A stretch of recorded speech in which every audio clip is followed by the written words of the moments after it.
بسم الله الرحمن الرحیم. السلام علیکم و رحمت الله و برکاته. عزیزان، امروز میخواهم همراه شما درباره یکی از موضوعهای خیلی مهم تربیوی، آن هم درباره تربیه کودک در مهاجرت صحبت داشته باشم، با امید که از این گفته ها هم خود بنده هم برای دیگران فایده برسد، علل خصوص به پدر و مادرانی که امروز فرزند خود را در اروپا یا در روسیه یا در هر کشوری دور از فرهنگ تاجیکی و دور از فرهنگ مسلمانی بزرگ میکنند. خیلی که میدانیم از خود ما فرزندانمون مهاجرتر هستند، یعنی پدر و مادرانی که یا به خاطر زندگی یا به خاطر آزادی دین یا به خاطر عموما آزاد زندگی کردن از کشور هجرت کردن، فرزندانشان از خودشان مهاجرتر می باشند. و ما که از وطن، یعنی در وطن بزرگ شده، من شخصا تا 18-19 سالگی در وطن بودم، از فرهنگ و از آیین و از عرفای خودمون با خبر هستم، اما فرزندان من مثلا شخصا هیچ کدامی نه تاجیکستان را دیده است نه خبر دارد. همین گونه مثل من پدر و مادران خیلی زیاد هستند.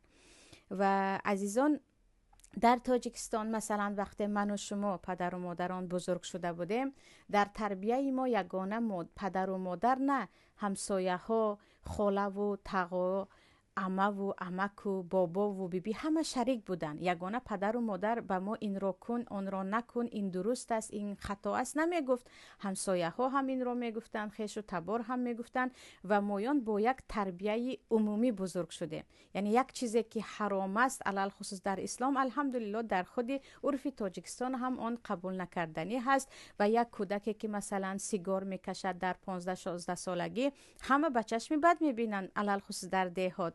یا گفتیم اصلا تقایی و خالش به اون نگاه کرده کاری خوب میکنی به من هم یک تا بیده نمیگوید. همین گونه دیگر مسئله های گناه. اما وقتی که ما در مهاجرت علل خصوص در روسیه، اروپا، امریکا، کشورهای کفری هستیم، تربیه کودک فقط بر دوش پدر و مادر است، چون خاله و تقایی و اطراف مسلمان و اطرافی که این گناه هست این گناه نیست را بدانند در آنجا وجود ندارد. کودک اساسا تربیه را از پدر و مادر میگیرد و جای خیلی و خیلی نگرانی هست که گناه های کبیره در این کشورها یک چیزی عادی هست. مثلا میتواند تقایی به جیانچه مثلا 15 ساله خود سیگار بدهد، حتی یگان مواد مست کننده بدهد، یا زنا مثلا یک چیزی عادی هست و خیلی و خیلی خطرناک است فرزند را بزرگ کردن در خارج. برای همین بیایید ببینیم که چیکار کنیم که فرزندان ما در خارج ضایع نشوند. من اینجا یک چند چیز رو ملخصاً نکته گرفتم برای خود که آن رو ذکر میکنم. اولین چیز این است که عزیزان، باید پدر و مادر بدانیم که الله به خودش انصاف دهد، کلان شود راهش را یافته میگیرد نمیشود. الله میگوید قو انفسکم و اهلیکم نارا، هم خودتان هم اهل بیتتان را از آتش دوزخ نجات دهید. نباید پدر و مادر تربیه را همین گونه به خود کودک حواله کنند که ما انا خوب شده رفتیم او هم خوب شده می رود. نه، ما از کودک امروز در اروپا و روسیه کلان کرده استادمون خیلی فرق میکرده. هم زمان فرق میکرد، هم اطراف فرق میکرد، هم از لحاظ این همه اینترنت و تلفن ها فرق میکرد. اصلا مثل شما اگر با کودک کار نداشته باشید فرزند شما بزرگ نمی شود و در این مسئله باید جدی فکر کرد. و البته که پیش از همه فراموش نکنیم که وقتی گفتیم در مهاجرت کودک بزرگ کردن خیلی مشکل است، این معنیش این نیست که کودک شما اصلا فرزند صالح نمی شود. نه، باید به یاد داشته باشه موسی کلیم در خانه فرعون بزرگ شد. موسی در خانه فرعون بزرگ شد و تمام مصر را به یکتاپرستی دعوت کرد. وقتی پروردگار توفیق هدایت را به فرزند شما البته با سبب شما میدهد که شما باید در اینجا سبب ها را پیشه کنید، یقین بدانید که حتی در داخل اروپا و امریکا باشد هم فرزند شما انشاءالله با ایمان بزرگ می شود. برای اون که بعضا مثلا من شخصا چند خواهرها رو می شناسم، اگرچه مثلا از تاجیکستان نیستن، آنها از خورده در اروپا بزرگ شدند، اما اصل خود را فراموش نکردند و پایبند دین و زبان خود هستند. مثلا خواهرهای ترک در این مسئله زیاد هستند، یا خواهرهای مصری. پس اینجا پدر و مادری که در اروپا و روسیه فرزند بزرگ میکنید، از الله باید زیاد طلب کنیم که پروردگار هدایت در دست توست. من یهدی الله فلا مضل له، کسی که الله هدایت کرد هیچ کس او را گمراه کرده نمیتواند. فرزند خود را، ایمان او را به تو میسپارم که هدایتش کن. دعای پدر و مادر اجابت است. در هر نماز و هر سجده برای فرزندانی که از خانه میبرایند، علل خصوص در دانشگاه و در مکتب در صنف‌های بالای میخوانند، باید دعا کنید و پروردگار اگر هدایت فرزند شما را بدهد، که البته دعا هم سبب هست، یقین بدانید که موسی شما در خانه فرعون هم با همان توحید و ایمان خود بزرگ می شود. و مسئله دیگر عزیزان، مسئله که شاید همین کمبودی همچون مادر در من هم وجود داشته باشد، مایان برای مادیات فرزند خود خیلی نگران هستیم. آینده در کدام دانشگاه میخواند، باید پسنداز داشته باشد برای خانه دار شوی، با کی ازدواج میکرده باشد، آینده چیکار میکرده باشد. یعنی زیاد همش از مادیات و از دنیا هست. ولی در قلب همین فرزند من محبت الله و پیامبرش تا کجا وجود دارد؟ ترس از الله، ترس از آخرت، ترس از سوال و جواب، ترس از فرشته هایی که هر لحظه و هر دم می نویسند گفته و کرده های این را در قلبش هست یا نه؟ در این باره فکر کرده ایم یا نه؟ وقتی این کودک بزرگ شد و از دنیا رفت، الله از این راضی باشد یا نه؟ این کودک همچون یک مسلمان چه نقشه دارد؟ آره همچون یک انسان نقشه ها دارد، میخوانم یا صاحب ماشین میشوم یا چیزی دیگر، اما همچون یک مسلمان چه هدف دارد؟ در این باره تقریبا فکر میکرده ها کم هستند، باشند هم عملی نمیکنند. سبحان الله، عائله هایی هستند، پدر و مادرانی که به خاطر دین خود خانه و وطن خود را ترک کرده برآمدند، اما فرزندان آنها الان هیچ غم دین را ندارد، هیچ پروای ندارد به جز تیک تاک و اینستاگرام و نمیدونم مدل های نو و تلفن های نو و ماشین و دیگرها. جای عیب است بر پدر و مادری که تو به خاطر دینت وطن را ترک کردی، اما فرزندت هیچ خبر ندارد که پدر و مادر چرا مهاجر است و فرزند هیچ غم دین در قلبش نیست و از سلوک و از گفته و از کرده های او اصلا خدا ترسی دیده نمی شود.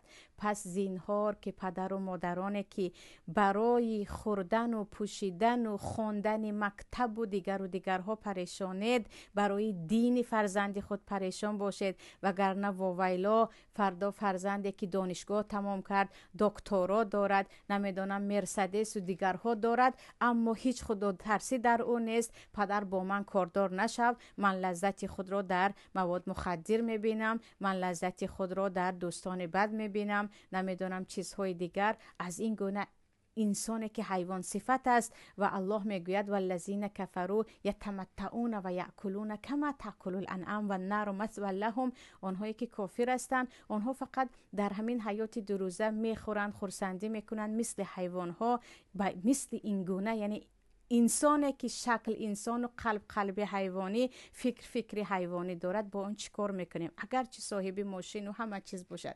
پس باید پدر و مادر پیش از این که درباره کدام مکتب می رود، کدام لیسه می رود، کدام دانشگاه می رود، حتما در قلب این کودک چی هست از ایمان باید بخبر باشیم. کودکی که ایمان ندارد هر چی بالا باشد هم از اون فایده نیست. همون میلیاردر یا درجه یکی ثروتمند دنیا چی بود نامش؟ ویلیام، در نامش ماسک بود، در یادم کاملا نیست. همه میداند که پسرش به دختر تولد شده است و او به همه میگوید من پسرم مرده است. یعنی چی فایده از این گونه فرزند و از این گونه نبیره و از این گونه نسل که آنها از الله نترسند و برای شهوت و خرسندی خود به همه کار دست بزنند. و امروز ما اگر از پی تربیت فرزند خود نشدیم، به این روز گرفتار می شویم. مسئله دیگر عزیزان، مسئله زبان است. وای چیکار کنیم که این مسئله دیگر از مشکلی های کلانترین تربیه هست.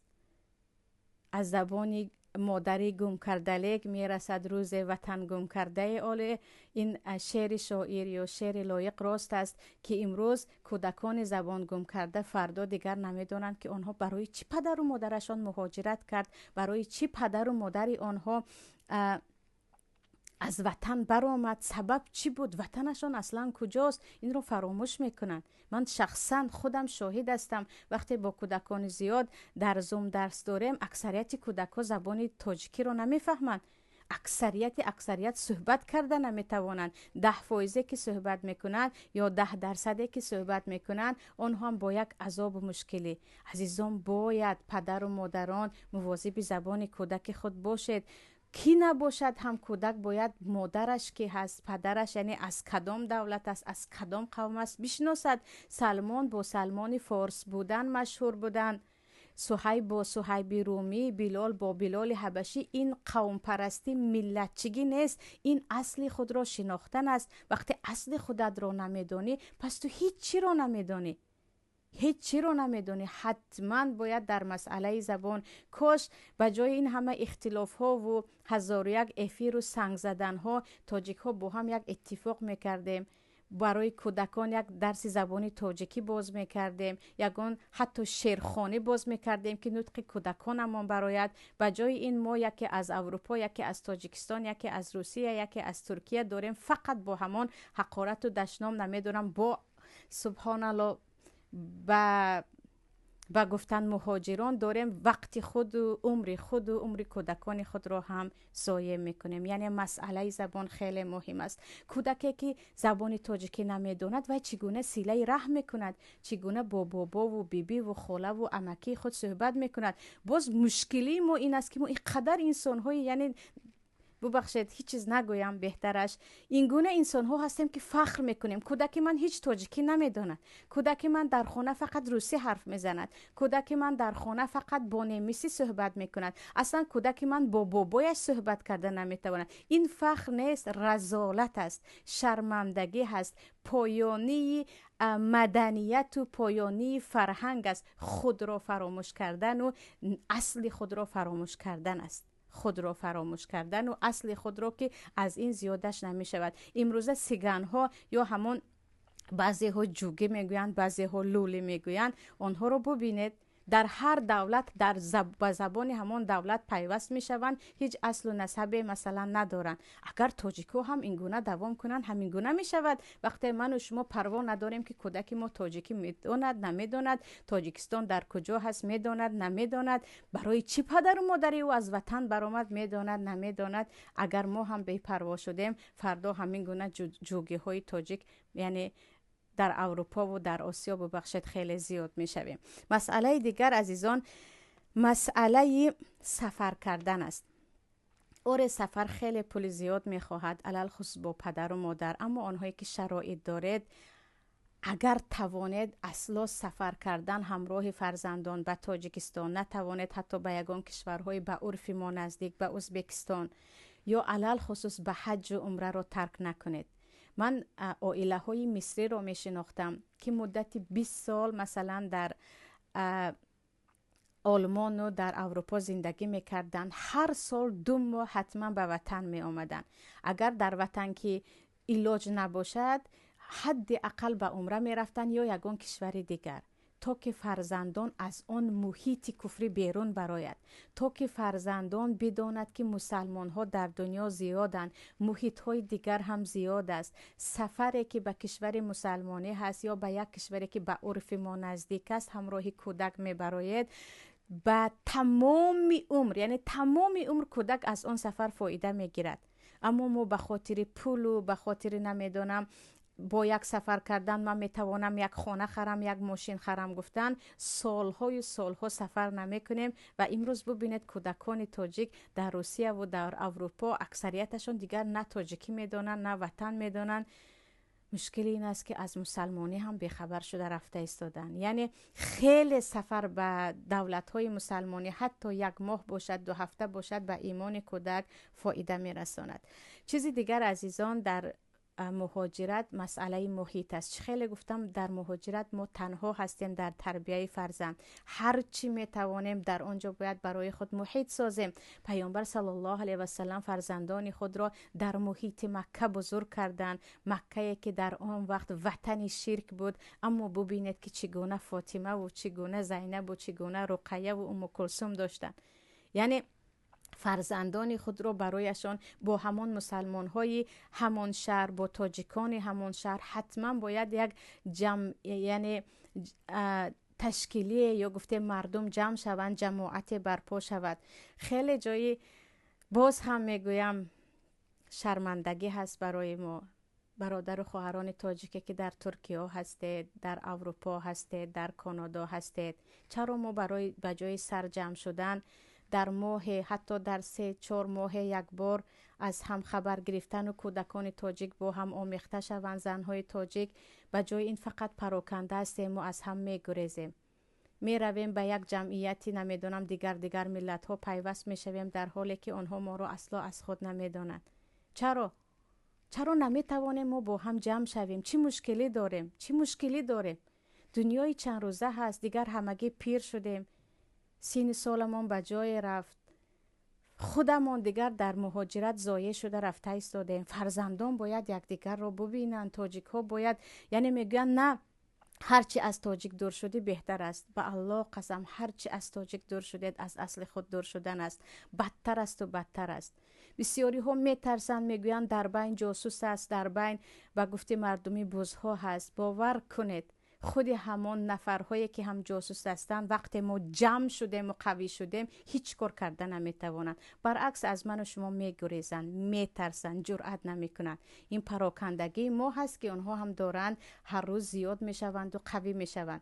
به فکر من یک جمعیتی یا گفتم یک اتحاد جاسوس ها در همه جا هست، اما اتحاد مهاجرا را دیده نمی شود. چرا نمیتوانیم همین چیز رو کردن؟ چرا؟ من میدونم ترک ها همیشه هر سال در ایدها همشون در تمام دولت های مهاجرت جمع میشوند، ببخشید دولت های غرب جمع میشوند، افغان ها جمع میشوند، ایرانی ها اگرچه چند طایفه هستند فقط به خاطر اینکه کودک ها به خود آید یا یک بوی وطن آید جمع می شوند. تاجیک ها این رو کرده نمی توانید.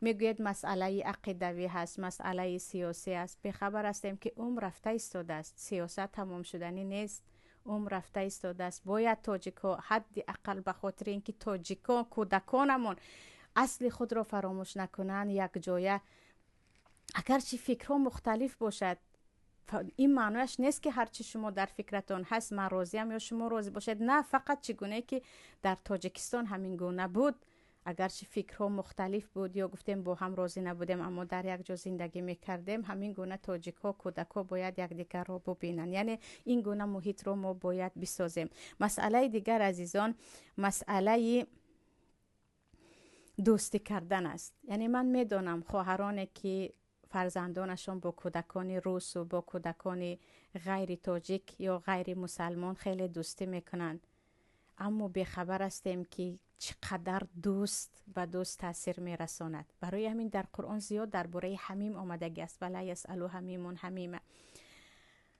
برای اون که تاثیری که کودک از دوستانش میگیرد از پدر و مادر نمیگیرد. یعنی فرزند شما، دختر شما، پسر شما با که دوستی میکند باید به این اهمیت دهیم. بگذار تک و تنها بماند از اینکه با یک دوستی که او کافر است، او یهود است، او نصرانی هست دوستی کند. اینجا مسئله انسان است، کودک است. آره به او خوبی کن، به او یاد بدید، میتوانی به او خوبی کنی، میتوانی به او یگان چیزت را بدی، اما دوست نشو. اسرارهای خود را به او نگو، به او تقلید نکن، نگذار که او هرچی میخواهد با تو بکند. یعنی این نمود دوستی بین مسلمان و کافر جایز نیست. باید در قلب کودک پدر و مادر جای بدهد که کافر دوستی تو نمیشود. ولن ترضى عنك اليهود ولا النصارى حتى تتبع ملتهم. تا اینکه مثل او نشوی او به تو دوستی نمیکند. دوستی او دروغین است. او میخواد تو مثل او باشی. این وعده الله، ببخشید خبر الله هست در قرآن و الله اصلا دروغ نمیگوید. فرزندان ما با کی دوست هستن به این اهمیت دهیم. تأثیری که از دوست کافر میگیرد و تمام عمر در او میماند. دور باشد هم همراه یک مسلمان، تاجیک نباشد هم، بگذار عرب باشد، بگذار افریقایی زنجی باشد اما مسلمان باشد، چون هرچی باشد هم در مومن خیری هست، هرچی باشد هم او به یک حرام دعوت نمی کند. البته مسلمانی که مسلمانی حقیقی است در این باره گفته استادم. چیزی دیگر عزیزان، فرزندها پاره از تن ما می باشند. در چی کار نکنید هم پاره تنی تو را پیروی میکند. من نمیتوانم دستم رو اینجا گذارم و خودم در بیرون باشم، حتما دستم همراه من است. عزیزان، از گفته های ما زیاد به کرده های ما کودک بزرگ می شود. به کرده های خود اهمیت دهیم. وقتی خودمان اروپا رفتیم و کی بودن خود را فراموش کردیم، وقتی خودمان روسیه آمدیم و کی بودن خود را فراموش کردیم، وقتی به جای خدا ترسی ما مردم ترسی و تلفن در دستمان هست، وقتی به جای به دست کتاب گرفتن ما داریم از این سایت به آن سایت، از این لباس به آن لباس میپریم، وقتی به جای در هفته یک بار حد اقل همراه عائله به مسجد رفتن، از این مغازه به آن رستوران و نمیدانم طعام های گوناگون میپریم. گمان نکنیم که از ما فرزندای سال در بیرون یا گفتیم در خارج بزرگ می شود. شما کی هستید و چی هستید؟ پاره تن شما رو پیروی می کند. با گفتهان با کرده ها باید فرزندان خود را، پاره تن خود را ما تربیه بکنیم. البته پیامبر صلی الله علیه و سلم میگویم بعد از تو از سه چیزی که یک تاش هست و میماند و در قبرت هم به تو رفتن میگیرد، ولدون صالحون یدعو له، فرزند صالحی که به تو دعا میکند، چون پاره تو هست. از این نعمت نباید خود را محروم سازیم.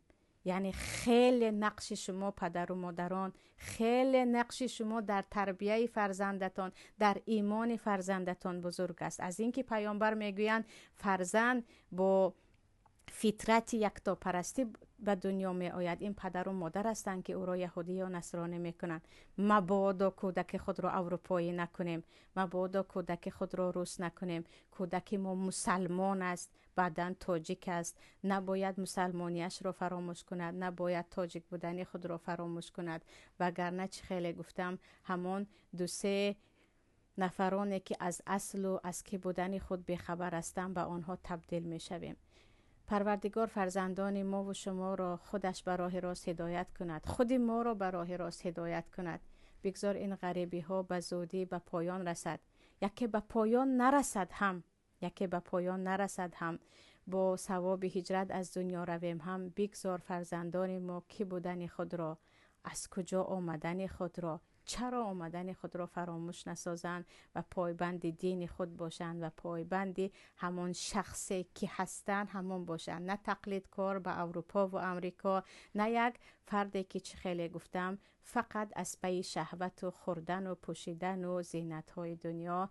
این بود صحبتی کوتاه من، اگرچه موضوع خیلی زیاد میخواد، ولی چون همیشه مسلمان نور محمدی شتا باید صحبت کند. در پناه الله یگانه باشید و از پی تربیت فرزندان باشید. السلام علیکم و رحمت الله و برکاته.